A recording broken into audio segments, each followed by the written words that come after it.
soon a negotiation or review formally of CUSMA, our agreement, as you know, with the United States and Mexico. It'll be a robust review is the expectation. The president is a strong negotiator, and I think some of these comments and positioning should be viewed in the broader context of that. Trump just demanded access to Canada's dairy market, and that single demand could shake the foundation of North America's most important trade deal. That's the explosive starting point of this story, where economic power, political pressure, and strategic policy collide in a way that could redefine how the United States and Canada do business. At the center of it all is Donald Trump, who is pushing for greater access to Canada's highly protected dairy industry, and the implications of this push go far beyond milk, butter, or cheese. They strike at the heart of the United States-Mexico-Canada Agreement, the modern framework governing trade across North America. To understand why this demand is so significant, you have to look at how Canada's dairy system is built, because unlike most industries that operate on open market competition, Canada's dairy sector is tightly controlled through a policy known as supply management, a system designed decades ago to protect domestic farmers from volatile global prices and aggressive foreign competition. Under this system, Canadian farmers are given production quotas that limit how much milk they can produce, ensuring that supply matches domestic demand and preventing price crashes, while the government sets price floors that guarantee farmers can cover their costs and maintain stable incomes. And on top of that, extremely high tariffs are imposed on imported dairy products, often exceeding 200%, making it almost impossible for foreign producers, especially from the United States, to compete in the Canadian market. This combination creates what many describe as an economic fortress around Canadian dairy, one that has been remarkably effective at shielding local farmers, but has also been a constant source of frustration for American producers who see Canada as a lucrative but inaccessible market. For years, U.S. dairy farmers and industry groups have argued that these barriers are unfair, claiming that they distort trade and deny them opportunities that should exist under modern trade agreements. And those concerns became a major issue during the negotiation of the USMCA, the agreement that replaced NAFTA and was promoted as a more balanced and updated framework for trade between the three countries. During those negotiations, Trump pushed hard for concessions from Canada, particularly in the dairy sector, and the final deal did include a provision granting American producers tariff-free access to a small portion of Canada's market, specifically around 3.6%, which was presented as a meaningful breakthrough at the time and celebrated by U.S. officials as a victory for American farmers. However, the reality turned out to be far more complicated, because while the agreement technically opened the door, the way Canada implemented those quotas effectively limited their impact, allocating most of the import rights to domestic processors who already relied on Canadian milk and had little incentive to switch to American suppliers, meaning that even though access existed on paper, it did not translate into significant increases in U.S. exports. This gap between expectation and reality has fueled ongoing tensions, with American industry groups accusing Canada of following the letter of the agreement while undermining its spirit, arguing that the system is structured in a way that prevents genuine competition and keeps U.S. products off Canadian shelves despite the commitments made under the trade deal. These concerns have not remained confined to industry circles. They have reached the highest levels of government, with U.S.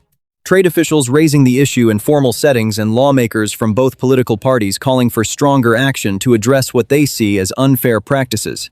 The frustration has been building for years, and now it is coming to a head as the scheduled review of the USMCA approaches, a critical moment that could determine whether the agreement continues in its current form, is renegotiated, or faces the risk of eventual termination. Trump's renewed focus on dairy is not just about correcting past grievances. It is also about responding to political pressure from American farmers and industry groups who feel that they were promised access that never fully materialized. And this pressure has intensified the stakes of the upcoming review, turning what might have been a routine evaluation into a high-stakes confrontation. From the American perspective, the argument is straightforward. Canada agreed to provide market access, and it should ensure that this access is meaningful and usable, not just symbolic. While from the Canadian perspective, the supply management system is a cornerstone of rural economic stability and a policy that has strong public and political support. making it extremely difficult to alter without significant domestic consequences.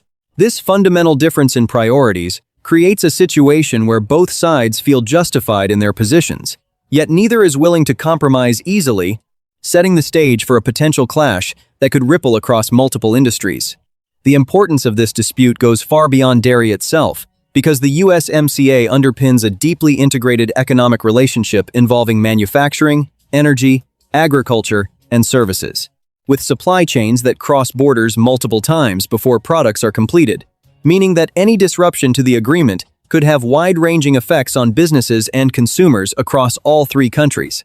As the review date approaches, the tension continues to rise, with each side preparing to defend its interests and leverage its strengths.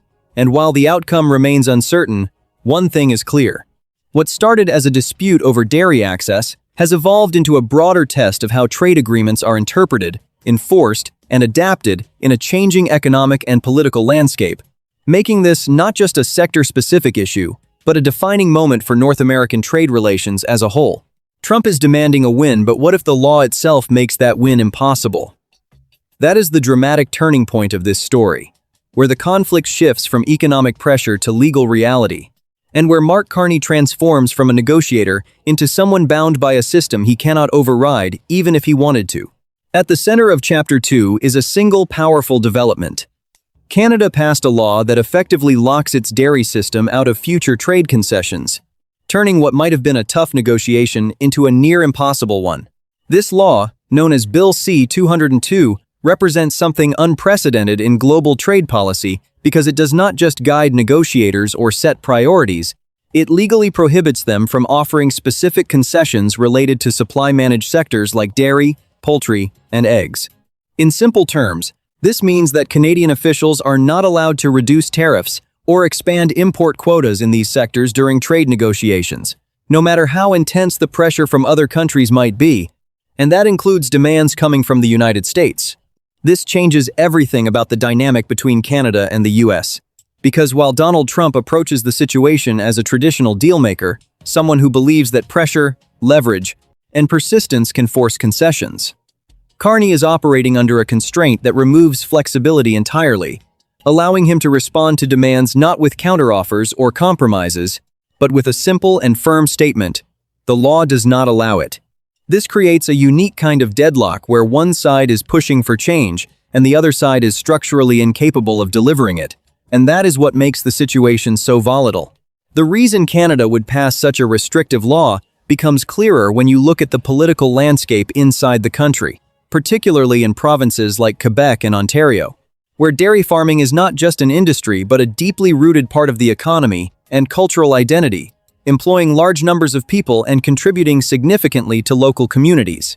These regions also hold substantial political power, with enough parliamentary seats to influence or even determine the outcome of federal elections, which means that any policy threatening supply management is not just an economic issue, but a political risk of the highest level. Farmers, industry groups, and regional parties have spent years advocating for stronger protections, arguing that without them, Canadian producers would be overwhelmed by cheaper imports from larger economies like the United States, leading to farm closures, job losses, and the erosion of rural communities. Their efforts paid off with the passage of Bill C-202, which effectively turned supply management from a negotiable policy into a protected national priority. And once that transformation happened, it reshaped the entire strategic landscape. Now, when American negotiators raise concerns about market access or push for adjustments to quota allocations, Carney does not need to engage in complex economic debates or justify his position with detailed arguments. He can simply point to the law and say that his hands are tied, that the decision has already been made at a legislative level, and that any change would require not just negotiation but a reversal of domestic law, something that is politically unrealistic in the current environment. This legal shield also serves another purpose. It shifts the pressure back onto the United States, forcing American policymakers and businesses to confront the limits of their leverage. Because while the U.S. remains the larger economy with significant influence, its ability to extract concessions is weakened when those concessions are legally off the table. At the same time, Canada has been working to reduce its dependence on the U.S. market by expanding trade relationships with other countries and regions, creating alternative pathways for exports and investment that give it more confidence in standing firm during disputes. This does not mean that Canada is immune to the consequences of a breakdown in trade relations, but it does mean that it is better positioned than before to absorb potential shocks, which further strengthens Carney's position.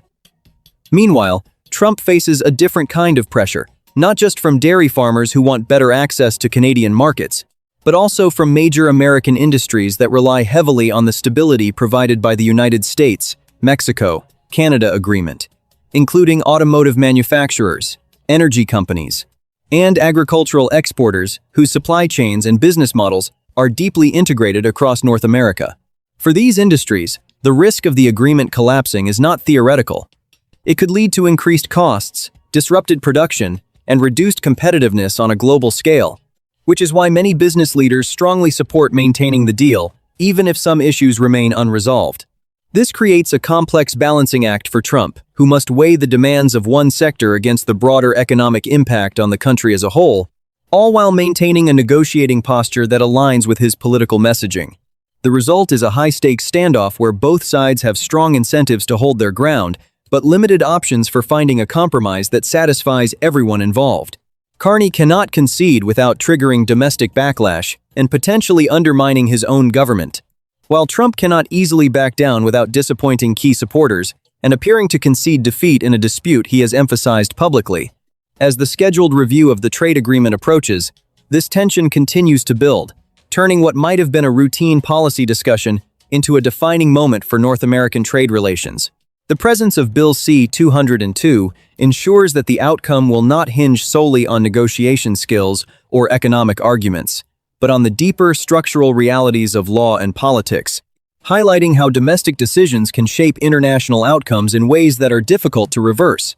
In the end, Chapter 2 reveals that this is not just a conflict between two leaders or two countries, but a clash between different systems of governance and priorities, where legal constraints, political pressures, and economic interests intersect to create a situation with no easy resolution, and where the question is not simply who has more power, but who has more room to act, and in this case, that room is far more limited than it appears at first glance.